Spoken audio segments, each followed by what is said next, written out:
In this video, I'm going to share with you the contract that I personally use to close all my deals with.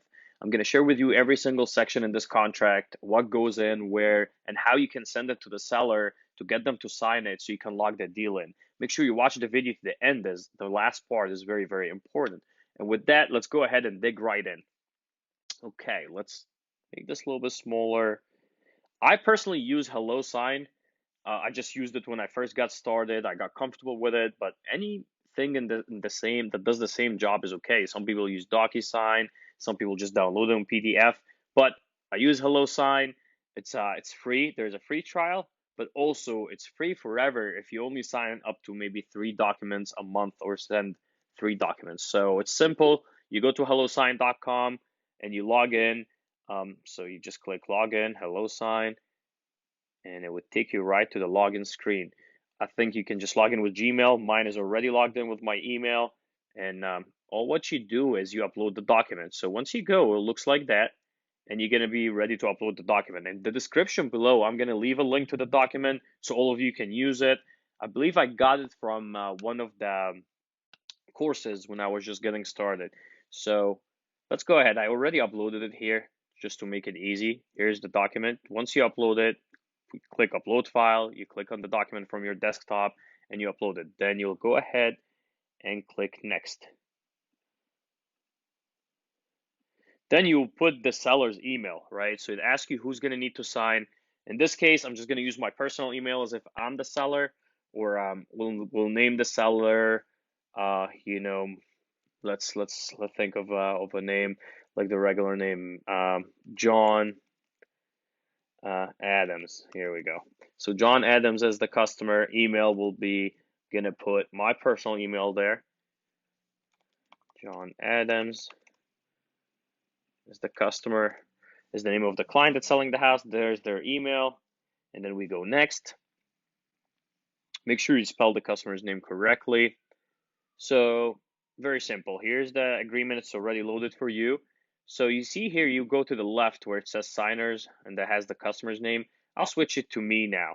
Now it lets you edit everything. So the first part of the contract is very simple, right? It's agreement to purchase real estate. You just talk about in this day, for good consideration. And I'm not gonna go ahead and read everything. You can definitely do that. What I'm gonna do is I'm gonna tell you what I added there and why the reason it's there. But feel free to read it and feel free to check it with your attorney or title company as well. So dated this today is, let's take a look. Today is March 20th, so dated this 20th. That's what I would put there. Nope, no signature. You gotta switch it to textbook. This way you can add stuff. We'll delete this signature. So you gotta first switch it down here on the left to textbook so you can go ahead and add. So the 20th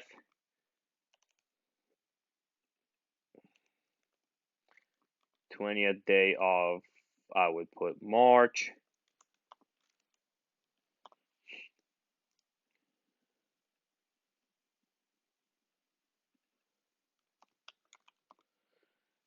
And then I'll put the year, 2022. Between owner of record, that stays the same as sellers, and I'll put my LLC name. And my LLC name will go here. I'll type it, and then you can go from there, right? If you do not have an LLC, you can put it under your personal name, but that's where I would put my LLC name up here. That's the first part. That just showed that the agreement is between the owner of record, that's the seller, and the LLC are going in, or your name. And then it just tell you that pretty much the first part is that the seller agree and understand that they're selling everything in the property, not just selling piece of it, unless they are, that will be a different agreement, but they're selling everything with the property that comes with it to that buyer, right? To the buyer. And then another good thing here, that it says that if you do not close, the only thing they get in return is the earnest money that you put down. They don't hold you anything, and they hold you harmless, which is like it's okay. There's no any obligation. If you don't close, you lose your earnest money. However, I personally put some stuff in there that, as you will see here in the video, that protects my earnest money if I'm not sure as well. Then this is the first part. The second part is the description of the property. Now, the real estate is city located of real estate located in the city of, you put the name of the city. In my case, it will be city of Pittsburgh. It's where I live, right? And then of course capitalize, make sure it's a legal document. State of Pennsylvania, I'll just put Pennsylvania or PA, but usually I'll type the whole, Pennsylvania. And I can't type today, of course, since I'm taking a video. So state of Pennsylvania, known as street address as, and then you put the address of the property here, right? So you put 123 Main Street, and you already have the city and the state. If I spelled it wrong, I'll Google. Okay. All right. Once you put the address 123 Main Street, go ahead and put the legal description. I just copy pasted from PropStream, whatever it will be. We'll just put it there. It usually is like 123 lot something behind something, but whatever it is, I'll just copy paste it in here and put it there. Now, the seller agrees to convey the property to a buyer. The purchase price. This I put the whole total purchase prices. So again, this is just for a cash transaction, right? If you're wholesaling or if you're buying with hard money or just cash. Let's say it's 70,000 in this case. We'll put all the 70,000 right here. I'll put the full price there. Earnest money, that's how much you put down. All my properties I closed, I mean, I had a really good relationship with the seller that didn't require me to put a whole lot of earnest money down. So I would say this is between you and the seller and what you negotiate in. Again, if you build rapport with your seller, the earnest money, don't let it scare you like it scares a lot of people because, if you build a relationship, they know you're gonna close. They're not too worried about like getting your earnest money. So it's whatever you leave. Like I've done deals when I put $5 earnest money or $10 or $100. So let's just say $100 for now, right? And I usually add the zeros in here. And then here, what you put your escrow company. What's the name of your escrow company, right? The title company you're closing in. This is where your earnest money will be held at. This is again how I put it. And then I will put my, the name of my company here, and then you will just put title company name or your attorney company. Perfect. Then the balance due to seller at closing, it will be, in this case, 6,900. That's what I would type. And then apply to buyers. If they said anything they will give you for closing, let's say the seller said, okay, you know what, with that price, I'll give you 500 towards your closing costs. You can add it there. I didn't have that happen, but here it is. And then this is the important one, payable and delivery. That's how much the seller should get. Then I would just put, they should get the whole 70,000 here, right? Okay, closing. This is just the money part, right? You got this figured out. This is easy. Closing will commerce on or before. That's the date. I usually give myself a month, right? It depends of where the property at. Sometimes you have to do an occupancy. They have to do die test. There might be some paperwork. The title could take some time. So don't go ahead and like be like, okay, it's gonna close in a couple of weeks. Give yourself time. I mean, even if it didn't come at that time, you can also always amend it. So what I would do, I personally give myself a month because it says on or before or as soon as the proper documentation is provided. So we said today is March 20th. I would go and say April 20th, 2022. Here you go. And then escrow agent provided. Buyer has the right. So here's a part. So this is also good for wholesaling. Look at that. Buyer has the right to assign this purchase to any third party at any time under this contract. So let's say the seller read that and they were like, "Oh, you're not buying it." Again, I'm not saying to lie to your seller. Like you should always be honest with your seller from the beginning and let them know. Like if you don't take the deal on personally, you might assign it to somebody else. Again, it's all about how you talk to your seller and the relationship you build. I've never had an issue where a seller asked me, but one time somebody asked me, "What does that mean? What does it mean you have the right to assign it?" And I basically just told them I can assign it to, from my LLC to my personal name, from one of my LLCs to another, or to one of my partners. Sometimes some of my partners would take it on, and it would go on their LLC name. They never had any issue as far as they get their money. Besides reading it all, to you is pretty much it says that the earnest money deposit should be the sole remedy if nobody execute on this. If it's the seller and it to terminate this agreement, it needs to be in writing via addendum or a statement signed by all parties. But again, read through it. It's very easy, very clear. We're not going to spend a whole lot of time on that. Execution, here's another thing that you need to fill.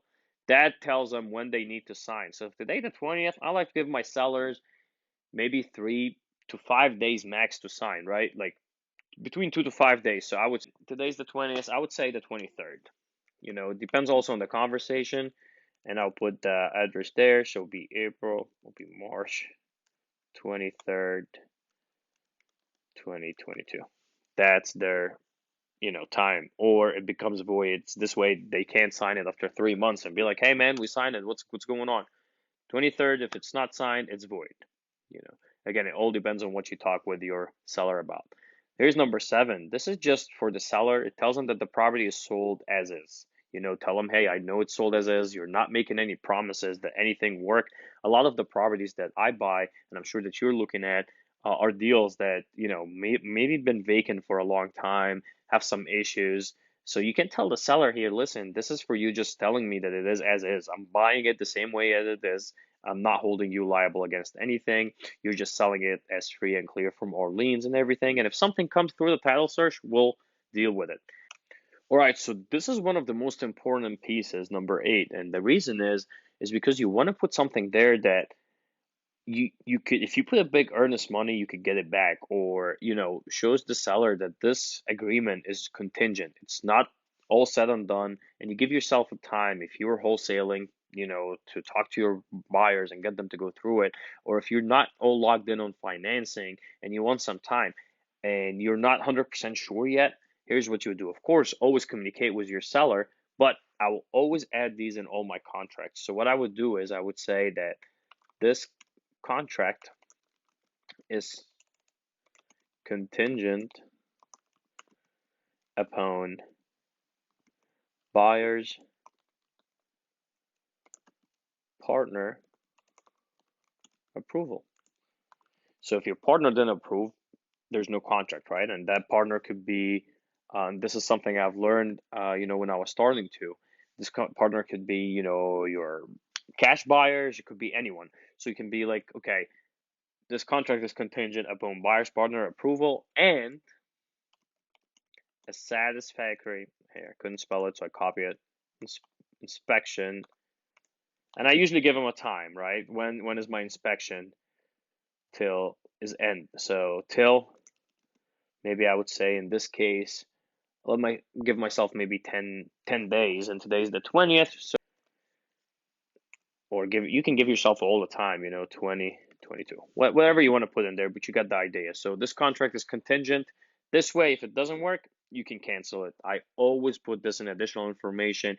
You have more space there. You can add anything that you and the seller agrees to, or you're not sure, Like I was talking to one of my students the other day, and I believe they were adding that there are also a lot of material that comes in with that. The seller already bought a lot of materials, and in their offer, they're offering on the material. So over here, they said seller also agrees to leave all the purchased material in the property, including hardwood floors, including this and that. So very simple, very easy. I always add the contingency in there just to protect myself, but also check with your title company or real estate lawyer. So over here, again, is where you're gonna go ahead and sign it. So the seller, you will switch, actually you're the buyer, so you'll switch this now to you, me now, sign it. You will do signature, and then you click here, and look, it brings up my LLC and my signature. You'll put your signature in there, and you'll sign it, right? That's how you do it. Once you sign it, you put the date, so you will do this, date, date signed, put it right here. It will show you, because if you sign it, it will show you here. Date signed, this will have the seller fill it. Actually, look, you switch this again to John. Once John signs, it will have him go over this, and then signature. You put John's here. So you see, you switch it to John. Where does John need to sign? John need to sign here. Now let's say John and Susie are married and they own the property and you need Susie to sign. So you will have another name. When you go back, you will have two names, John and Susie, and then you will switch this down to, you will have Susie here, and then you'll put it here for Susie as well. Then the date as well. So once this will go to them, they will open it. They can click here, sign on their phone, click on the date. It will show the date that they signed. They will have it. And that's it. That's literally it. So let's go ahead and keep continue with it. You have everything written there for the property. So you would go ahead and click next. Let's move this up here just to show you what comes up next. And what I like about that, it keeps a record, right? It keeps a record of everything. I usually add my other email there, so it lets me know. Oh, we don't need all these. So it lets me know when it's signed. It sends me a copy to two of my emails, just in case if I didn't check that email. I put my personal here as well. The seller doesn't see it. It just comes to me right away that I'm usually on more. So I'll put my email here to receive a copy. You can add your title company as well to receive a copy. And then you can add a title. We can say, purchase agreement for, you guys can see. You can say 123 Main Street.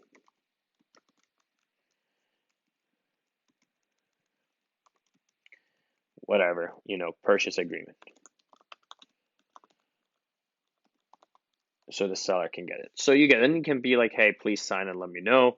And then you will send for signature down here. Once you put the title, send for signature, they will receive it.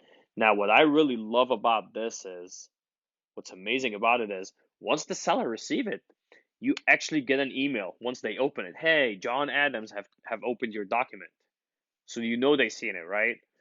If they don't sign right away, maybe tomorrow or something, you follow up. Hey, man, everything going well? Like, I sent you that document yesterday. Do you have any more questions or anything going on? They say no, nothing. Everything is good. Once they sign, you get an email. So you get an email that they signed, and you get a copy. And the copy looks like it has like when they signed with the date. It's like a stamp. So I take that file and I share it with my attorney as well. But again, very, very simple. The steps are very, very easy. You get 3 documents a month to do with HelloSign for free, their plans, and it's just really simple. So don't let anything stop you. Make sure you read through the contract and use it. And maybe the first few times it'll take you some time to remember, but go back and watch that video. So if you already got something under a contract, already got under a contract and trying to fill it up, go back and watch this video step by step to know what to put where. And also make sure you research or reach out to your title company or your attorney if you have more questions, or reach out to me. I would love to help with something I've done before to share with you my experience.